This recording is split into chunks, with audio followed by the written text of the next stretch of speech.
Hello student, welcome to Anirudh Academy. तर student, आज आपण पाहणार आहोत मॅथ 2 म्हणजे जॉमेट्रीमधील लेसन नंबर 1 सिमिलॅरिटी. तर या सिमिलॅरिटीमध्ये आपण स्टार्टिंगपासून घेणार आहोत, कुठेही काही करणार नाही आहे. तर सुरुवातीला पहा, आपल्याकडे फर्स्ट पॉईंट आहे ratio of areas of two triangles. तर ratio of areas of two triangles first point आहे. त्यामध्ये त्यांनी दोन कंडिशन दिले आहेत, कंडिशन नंबर 1, कंडिशन नंबर 2. तर या दोन्ही पण कंडिशन मी घेणार आहे आणि या दोन्ही कंडिशन आपल्याला प्रॅक्टिस सेट 1.1 सोडवायचा आहे. चला तर मग सुरू करूयात. पहा, तर यामध्ये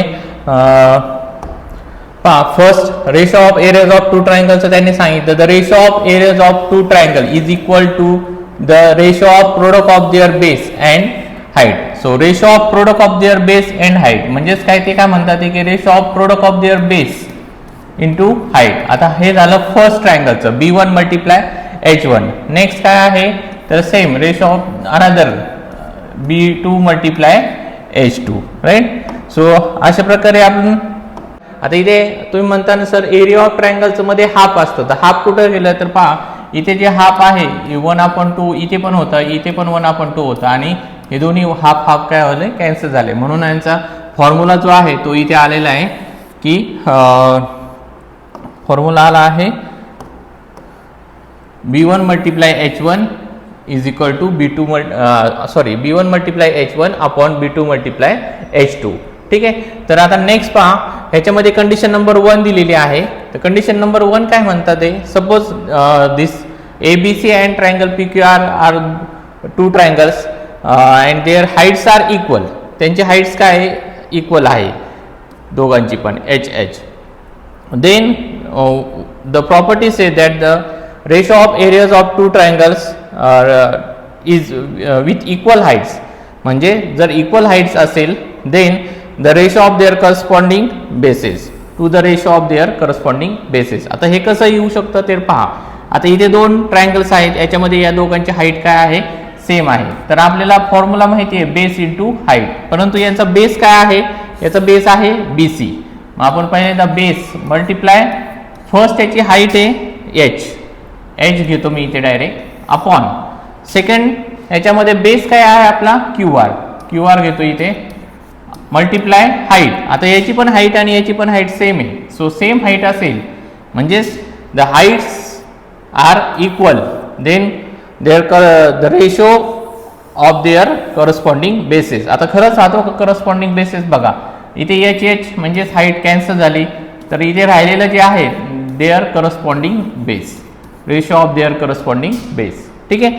आता सेम कंडिशन आहे. तर पुढचं आपल्याला सांगितलंय त्यांनी नंबर 2 मध्ये, ती पण बघूयात. पहा, तर नंबर 2 मध्ये काय सांगितलंय कंडिशन मध्ये, the base of the triangles are equal. Base, आता इथे बेस इक्वल आहे बघा, इथे दोघांचं पण बेस आहे. इथे दोन ट्रायंगल दिसतात तुम्हाला. कोणते दोन ट्रायंगल आहेत बघा, इथे एक ट्रायंगल आहे ह्या आतमध्ये आणि हा एक आहे जो बाहेरच्या साईडने आहे. तर या दोघांचा पण बेस काय आहे, इक्वल आहे. Means base are equal, then the ratio is equal to the corresponding their heights. आता ह्याच्या अपोजिट होणार, बेस इक्वल असेल तर रेशो कशाचा येणार आहे, हाईटचा येणार आहे. तर चला तर मग बघूयात. आता इथे पहा सेकंड कंडिशन मध्ये की बेस कोणता आहे इथे AB, तर यांच्या दोघांचा बेस कोणता आहे AB आहे. AB मल्टिप्लाय आता याची हाईट कोणती घेणार आपण, फर्स्ट याची H1 आहे इथे, सो H1 घेऊयात अपॉन याचा पण नेक्स्ट ट्रायंगलचा बेस कोणता आहे ABच आहे, मल्टिप्लाय हाईट काय आहे याची छोटी आहे म्हणजे तो H2 घेतलेला आहे त्यांनी, तर H2 घेऊयात. म्हणजे बेस काय झाला, सेम झाला. तर मग रेशो कशाचा आला, हाईटचा आला, राईट. H1 upon H2. इथे काय झालं, यांचा हाईट सेम होती, रेशो कशाचा आला, बेसचा. आणि इथे काय झालं की यांची बेस सेम होता, तर रेशो आला हाईटचा. या दोन्ही कंडिशन्स तुम्हाला समजल्या असतील, राईट. चला तर मग पाहूयात प्रॅक्टिस सेट 1.1. चला तर मग पाहूयात प्रॅक्टिस सेट 1.1 मधलं फर्स्ट एक्झाम्पल. तर फर्स्ट एक्झाम्पल काय आहे मी एकदा रीड करतो आणि लक्ष द्या इकडे. Base of triangle is 9 and height is 5 and another triangle. Suppose आपण इथे एक ट्रायंगल ड्रॉ करूयात. या ट्रायंगलचा बेस किती आहे 9 आहे अँड हाईट आहे आपली 5. नेक्स्ट अनदर ट्रायंगल एक ड्रॉ करून घेऊयात. याचा बेस काय आहे? Base of triangle is 10. याचा बेस आहे 10 आणि हाईट आहे याची 6. So they say that find the ratio of this triangle. म्हणजे आता इथे आपण कोणती प्रॉपर्टी यूज करणार? फर्स्ट वाली, b1 multiply h1 upon b2 multiply h2. कारण त्यांनी सांगितलंय ratio of two triangles, ratio of areas of this triangle. So what is the first? they say that is ratio of first triangle means ratio of product of their base into height, b1 multiply h1 upon b2 multiply h2. So b1 is, this is our b1 9 multiply h1 is 5 upon b2 is 10 multiply height is b2 h2 is 6. So ratio आपल्याला find out करायचं आहे. लक्षात राहून द्या, आपल्याला काय find out करायचं आहे? Ratio of areas of two triangle, area of triangle. Okay, so what is the answer? See 9 5 जार, किंवा आपण इथे क्रॉस करूयात. 5 1 जार 5, 5 2 जार 10. Again these 9 and 6 came in the table 3. So 3 2s are 6 and 3 3s are 9. So 3 multiply 1, 3 1s are 3, 2 2s are 4. So what is the ratio of these areas of two triangle? That is 3:4. आपला ratio काय आला? 3:4. Okay, एकदम easy होतं. आपण इथे कोणती property use केली? जी first जे आहे ती यूज केलेली आहे. तर पाहूया सेकंड एक्झाम्पलमध्ये. पहा, रेडी करतो. इन फिगर 1 पॉइंट इथे फिगर दिलेली आहे. B C perpendicular to A B. B C काय आहे? परपेंडिक्युलर आहे ए बीला. And A D also perpendicular to A B, right. म्हणजे इथे दोन्ही पण काय आहेत? एकमेकांना परपेंडिक्युलर आहेत. परपेंडिक्युलर आहेत याचा अर्थ काय होणार आहे? ही असणार आहे आपली हाईट, राईट. ही आहे आपली एच आणि ही आहे एच. ठीक आहे. आता ही आहे स्मॉल, तर हिला मी h2 करतो, हिला करतो मी h1. But they say that BC is equal to 4. आपली BCचं मेजरमेंट आपल्याला दिलेलं आहे. हिचं मेजरमेंट किती दिलेलं आहे? 4 दिलेलं आहे. And AD is equal to 8. ADचं पण मेजरमेंट दिलं आहे. अगेन हाईटचं मेजरमेंट दिलेलं आहे 8. Then find triangle, area of triangle ABC आपण एरिया ऑफ ट्रायंगल ADB. अतिशय सोपं आहे बघा. इथे काय आहे? यांच्या दोघांमध्ये बेस काय आहे? कॉमन आहे. म्हणजे ट्रायंगल हॅव्हिंग इक्वल बेस. जर इक्वल बेस असेल तर आपण काय रेशो घेतो? त्यांचा हाईटचा रेशो येणार, राईट. सो प्रॉपर राईट करायचं आहे आपल्याला. पहिल्यांदा इथे गिवन आपण राईट करून घेऊयात आणि नंतर मग पुढचं घेऊयात. Given, so what is the given? In triangle ABC and triangle ADB, BC perpendicular to AB and AD perpendicular to AB, right. So therefore next they given BC is equal to 4 and AD is equal to 8. So to find, काय find out करायचं आहे ते पण write करून घेऊया. To find what? Ratio of two triangles, areas of two triangle ABC upon area of triangle ADB, right. So what is the solution? See, आपल्याला तर हे तर आपण बघितलं की हाईट काय आहे त्यांच्या डिफरंट आहे आणि बेस काय आहे? इक्वल आहे. So we again same we can write here area of triangle ABC upon area of triangle काय ADB is equal to area तुम्हाला माहिती आहे ट्रायंगलचा half multiply base into height. So आपण काय घेतलेलं आहे ते ABC साठी हाईट घेतलेली H2 आणि बेस आहे त्याचा AB. सो बेस काय आहे? AB मल्टिप्लाय हाईट काय आहे? H2. अगेन ADB मध्ये काय आहे? बेस आहे again same AB and height आपण घेतलेली आहे H1, that is the AD. Okay, it's clear. So we can write here the triangles having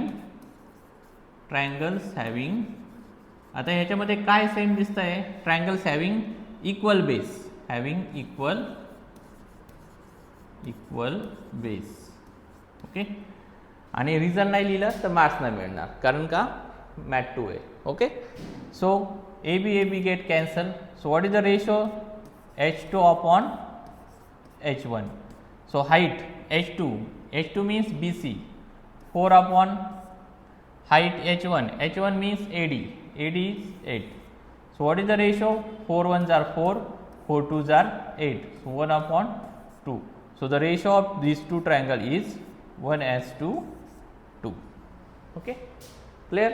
एकदम सोपं आहे, विदाउट रिझन लिहायचं नाही आहे आणि असंच राईट करायचं आहे प्रॉपर. जर असं तुम्ही राईट केलं तरच तुम्हाला मार्क्स मिळणार आहे. 1 मार्क. चला तर मग एक्झाम्पल नंबर 3 पाहूयात. एक्झाम्पल नंबर 3 काय आहे पहा, इन द ॲडजॉइनिंग फिगर, म्हणजे ही डायग्राम आहे आपल्याकडे आणि त्यांनी सांगितलं त्या पद्धतीने आपण मार्किंग करूया. Segment PS perpendicular to RQ, PS perpendicular to RQ, okay. And segment QT perpendicular to PR, QT perpendicular to PR. आता त्यांनी सांगितलं फाइंड QT. आता QTचे माप काढायचं. QT कुठे आहे, इथे. याचं आपल्याला मेजरमेंट काढायचं आहे. आता याचं मेजरमेंट आपण कसं काढणार, ठीक आहे. तर इथे अगोदर आपल्याला 2 गोष्टी फाइंड आउट करायच्या, 2 ट्रायंगल शोधायचे, ठीक आहे. आणि 2 ट्रायंगल्स आणि त्याच्यात 2 वेगवेगळ्या हाईट्स आहेत आपल्याकडे. पहा इथे 2 परपेंडिक्युलर्स आहेत, राईट. ही PS आहे आणि ही QT आहे, म्हणजे त्याचे हाईट्स वेगवेगळे आहेत. अँड त्यांचे बेस ते पहा PR, या दोघांचं पण एक बेस त्यांनी दिलेलं आहे PR. सो PR दिलेला आहे आणि नेक्स्ट ह्याचा हे दिलेलं आहे QT, सॉरी PS नाही, PS, हां PS एक दिलेला आहे, PRQ दिलेला आहे, हां एक RQ एक दिलेला आहे बेस, ठीक आहे. आपल्याला 2 बेस दिलेले आहेत, RQ अँड PR, आणि आपल्याला 2 हाईट्स पण दिलेल्या आहेत. तर सिमिलर ट्रायंगल दिसतात ते, तरी पण मी मार्किंग करून दाखवतो तुम्हाला एकदा की कशा प्रकारे आपण ट्रायंगल. आता हा ब्ल्यू कलर आहे, तर ब्ल्यू कलरमध्ये आपण एक ट्रायंगल घेऊयात. फर्स्ट ट्रायंगल मी असा घेतो जो तुम्हाला सर्वांना क्लिअर होईल, म्हणजे लगेच. हा एक ट्रायंगल आहे आपला, ठीक आहे. तर याचं जे हा जो ट्रायंगल आहे तो आपण अगोदर राईट करून घेऊयात. तो ट्रायंगल आहे, एरिया ऑफ ट्रायंगल डायरेक्ट घेतो. एरिया ऑफ ट्रायंगल PRQ किंवा PQR घेऊयात, PQR, okay. Upon area of triangle next घेऊयात. आता गिवन मी इथे राईट नाही करत, तुम्ही राईट करा. नेक्स्ट ट्रायंगल आहे पहा, याचं मी थोडंसं वेगळ्या ह्याने मार्किंग करतो, येलो कलरने मार्किंग करतो, लक्ष द्या.